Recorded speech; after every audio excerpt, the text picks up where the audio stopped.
आपका इस video lecture में स्वागत है। इस वीडियो लेक्चर में हम माध्यमिक 2023 के प्रश्न पत्र के प्रश्नों का समाधान सीखेंगे। इस वीडियो में हम प्रश्न 5 के प्रश्नों का समाधान सीखेंगे। चलिए शुरू करते हैं। हमारा पहला प्रश्न है प्रश्न नंबर 5 का एक। प्रश्न 5 का एक कह रहा है, धूम्रपान विरोधी प्रचार के फलस्वरूप प्रतिवर्ष धूम्रपान करने वाले लोगों की संख्या 6.1/4% दर से कम होती है। वर्तमान में किसी शहर में 22,500 लोग धूम्रपान करते हैं। 2 वर्ष पूर्व इस शहर में कितने लोग धूम्रपान करते थे, यह ज्ञात करनी। तो प्रश्न आसान है, तो इसका हल कैसे करना है चलिए देखते हैं। तो जो सबसे पहले दिया गया उसे हम लिख लेते हैं कि जो ह्रास का दर है वो क्या है। यहाँ लिख देते हैं ह्रास का दर या कमी होने का जो दर है वो क्या है, 6.1/4%। जैसे तोड़े तो 4 × 6 = 24, 25, तो 25/4% हो गया। फिर जो है वर्तमान में कितना है, वर्तमान में शहर में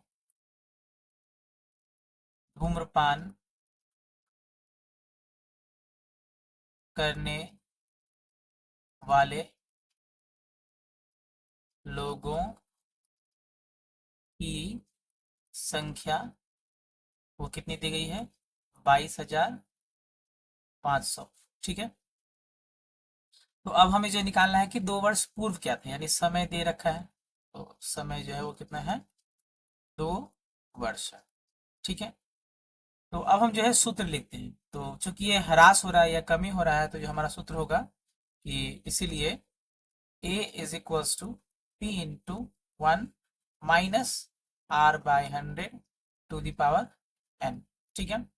तो जब भी ह्रास रहे या कमी हो तो हम क्या लिखेंगे, माइनस लिखेंगे, और वृद्धि होने से प्लस लिखते हैं। तो यहाँ पर अब जो मान है वो देखिए, तो ए जो है ये बदला हुआ मान है। तो कहा है कि वर्तमान की शहर में 22,500, यानी ये बदला हुआ मान है। ठीक है। और हमें पूर्व का मान यानी ये निकालना है, तो हम यहाँ लिखेंगे। इसीलिए अब इस सूत्र के हिसाब से हम बैठाते हैं। तो ए का मान क्या होगा, 22,500। पी का मान हमें ज्ञात करना है। आर जो है 25/4% है। और एन जो है नंबर ऑफ ईयर्स या वर्षों की संख्या, वो कितनी है, 2। ठीक है। तो अब बैठाते हैं।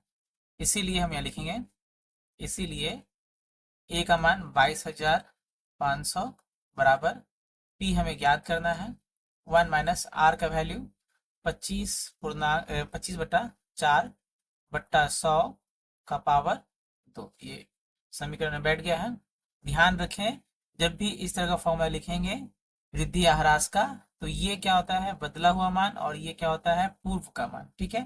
तो हमें जो है बदला हुआ मान दे दिया, यानी 22,500 वर्तमान में है, और हमें कहा 2 वर्ष पूर्व यानी पहले का मान हमें ज्ञात करना है। ठीक है। तो यहाँ सब कैलकुलेशन करना है बस।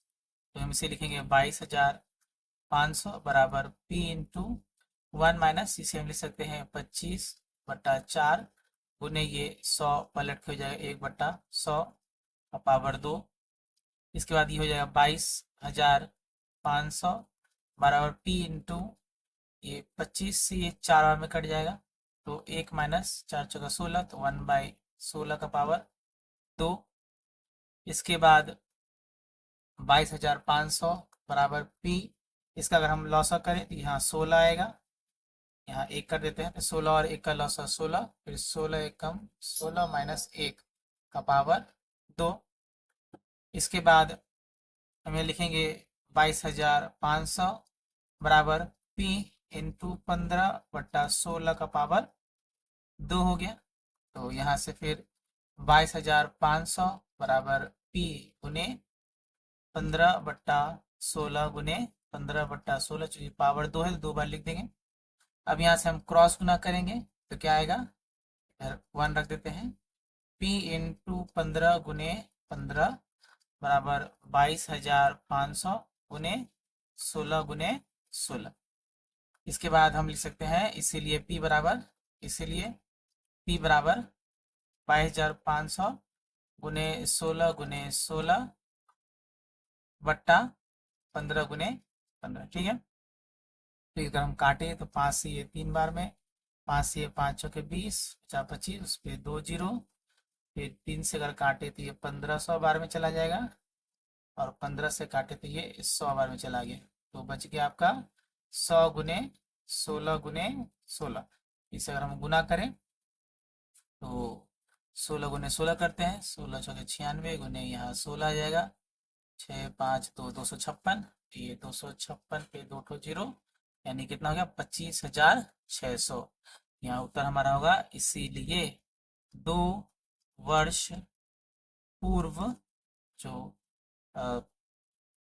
धूम्रपान करने वाले लोगों की संख्या क्या होगी, 25,600। यही हमारा क्या हो गया उत्तर। इसे दोबारा देख लेते हैं। तो हमारा प्रश्न में क्या कहा गया था, प्रश्न में कहा गया था कि धूम्रपान विरोधी प्रचार के फलस्वरूप प्रतिवर्ष जो है 6.1/4% की दर से कमी हुई। वर्तमान में किसी शहर में 22,500 लोग धूम्रपान कर रहे थे। 2 वर्ष पूर्व कितना होगा, तो हमने सब लिखा। ह्रास का दर क्या है, 6.1/4 से 25/4% में बदला गया। वर्तमान में कितना था, 22,500। समय कितना था, 2 वर्ष। तो हम लोगों ने जो सूत्र लिखा, ह्रास का सूत्र क्या होता है, ए बराबर p into 1 - r/100 to the power n। जो सबसे जरूरी ध्यान देने की चीज है कि जो मान दिया गया है वह क्या है, बदला हुआ है या बदलने वाला है। तो ये बदला हुआ मान है, यानी इसके लिए ए का मान ये होगा और पी का मान हमें ज्ञात करना था। फिर आर का मान हमने लिखा, एन का मान लिखा, कैलकुलेशन करके हमारा जो उत्तर आया वो कितना आया, 25,600। ठीक है, बढ़ते हैं अगले प्रश्न की ओर। हमारा अगला प्रश्न, प्रश्न नंबर 5 का 2 है। प्रश्न 5 का 2 कह रहा है, किसी साझेदारी व्यवसाय में 3 मित्रों के मूलधन का अनुपात 6:4:3 है। 4 महीने बाद प्रथम मित्र अपने मूलधन का आधा निकाल लेता है और उसके 8 माह बाद कुल लाभ जो है 61,050 रुपये होने से कौन कितना लाभांश पाएगा। ठीक है, तो इसका हल करते हैं, बहुत आसान सवाल है।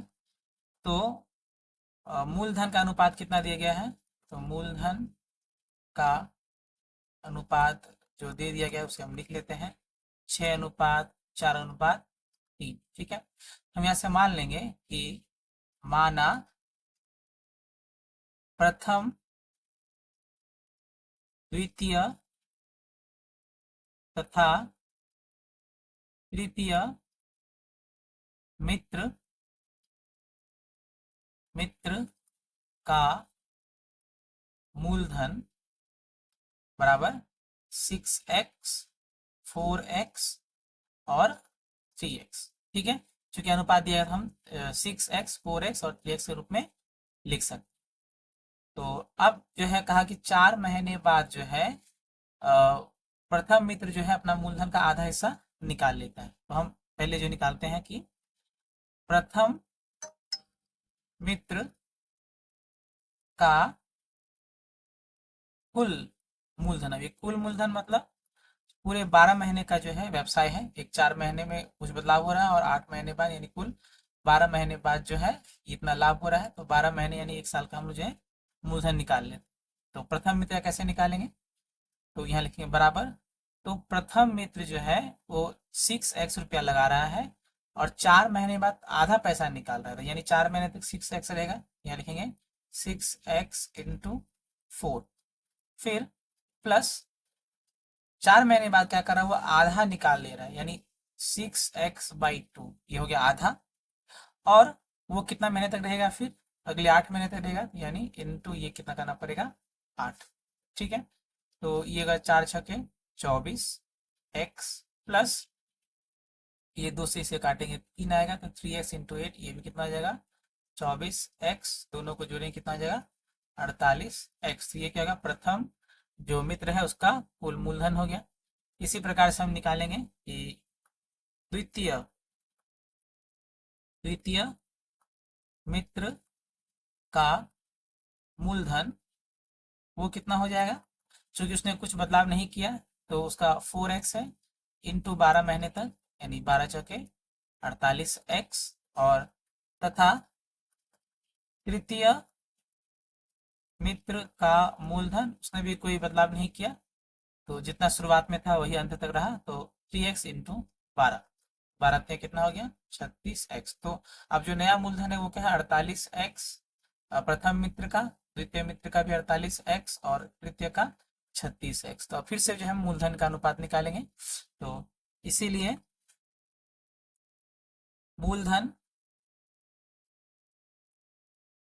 का अनुपात बराबर, तो ये कितना है प्रथम मित्र का 48x अनुपात दूसरे मित्र का 48x अनुपात तीसरे मित्र का 36x। तो x और x तो सब कैंसिल हो जाएगा इस तरह से। फिर ये हो गया 12 से 4 बार में, 12 से 4 बार में, 12 से 3 बार में, 12 चौके 48, 12 चौके 48, 12 तिया 36। ये कितना है 4:3। तो अब इसी जो अनुपात में लाभ का बंटवारा होगा, हम ये लिखेंगे ये अब कुल लाभ कितना है हमारा, कुल लाभ बराबर कितना है, तो कुल लाभ हम देख लेते हैं कितना है हमारा। कुल लाभ है हमारा 61,050 रुपया, लिख लेंगे 61,050 रुपये।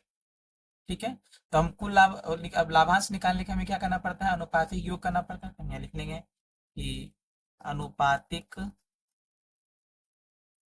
योग बराबर 4+4+3 कितना हो जाएगा 4 4 8 और 3 11। तो अब इसके बाद जो है बारी बारी से सभी का जो है हम लाभांश निकाल लेते हैं।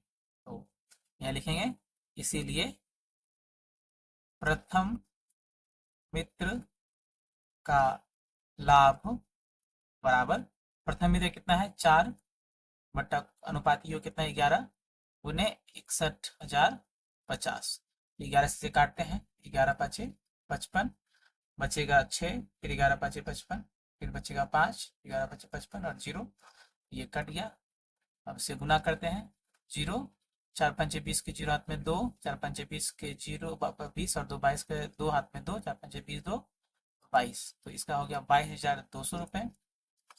इसी प्रकार से फिर द्वितीय मित्र का, तो द्वितीय मित्र का लाभ सेम होगा 4/11 गुने 61,050 रुपये। काटेंगे तो ये 5 5 5 और 0 में कट जाए, गुना करेंगे तो ये भी आ जाएगा 22,200 रुपये। सेम कैलकुलेशन है। और लास्ट में तथा तृतीय मित्र का लाभ बराबर, तो वो कितना होगा 3/11 गुने 61,050। तो इसे हम काटेंगे तो 11 से फिर सेम कटेगा 5 5 5 और 0, गुना करते हैं तो ये 0 हो गया, 3×5 15 के 5 हाथ में 1, 3×5 15 16 के 4 हाथ में 1, 3×5 15 और 1 16, यानी 16,650 रुपये। तो इस प्रकार से हमारा उत्तर क्या क्या हुआ, हमारा उत्तर हुआ पहला 22,200, दूसरा भी 22,200 और तीसरा 16,650 रुपये। तो इसे दोबारा देख लेते हैं एक बार और। तो प्रश्न में क्या कहा गया है कि किसी साझेदारी व्यवसाय में जो मूलधन का अनुपात था वो 6:4:3 था। 4 महीने बाद प्रथम मित्र ने जो है अपने मूलधन का आधा हिस्सा निकाल लिया और 8 महीने बाद जो है 61,050 रुपये लाभ हुआ, तो कितना लाभांश कौन पाएगा। तो मूलधन का अनुपात के अंदर 6:4:3 था, क्योंकि इसमें बदलाव हुए थे तो इसलिए हमने क्या मान लिया कि हमारा प्रथम द्वितीय और तृतीय मित्र का जो मूलधन है वो कितना है 6x 4x और 3x। इसके बाद जो है चूंकि 12 महीने तक जो है ये व्यापार चला और प्रथम 4 महीने में प्रथम मित्र ने जो है कुछ रुपए निकाल ली प्रथम 4 महीने के बाद, तो उसके हिसाब से उनका पूरा कुल जो मूलधन है साल भर का वो निकाला गया। तो 6x इंटू 4, चूंकि 4 महीने तक जो है 6x था, प्लस आधा निकाला यानी 6x/2 इंटू जो बाकी का महीना था 8, तो कैलकुलेशन का कितना है 48। इसी प्रकार से दूसरे और तीसरे मित्र का भी मूलधन निकाला गया, जो कि कुछ बदलाव नहीं था, इसलिए 12 से गुना करके कितना है 48x और 36x। फिर जो है फाइनली मूलधन का कुल अनुपात निकाला गया, तो सभी का नया अनुपात निकाला गया, तो क्या है 4:4:3। इसके बाद कुल लाभ लिख दिया गया जो कि 61,050 रुपया था, अनुपातिक योग किया गया और उसके बाद जो है प्रथम द्वितीय तृतीय मित्र का जो है लाभ निकाले गए इस प्रकार से अनुपातिक विभाजन करके। और हमारा जो उत्तर है वो क्या है 22,200। 22,200 और 16,650। ये हमारा क्या हो गया, उत्तर हो गया। उम्मीद है आपको दोनों प्रश्न समझ में आए होंगे। इनका अभ्यास करें, कोई भी डाउट होने से हमें ज़रूर कमेंट बॉक्स के जरिए बताएं। मिलते हैं अगले वीडियो में, तब तक के लिए धन्यवाद।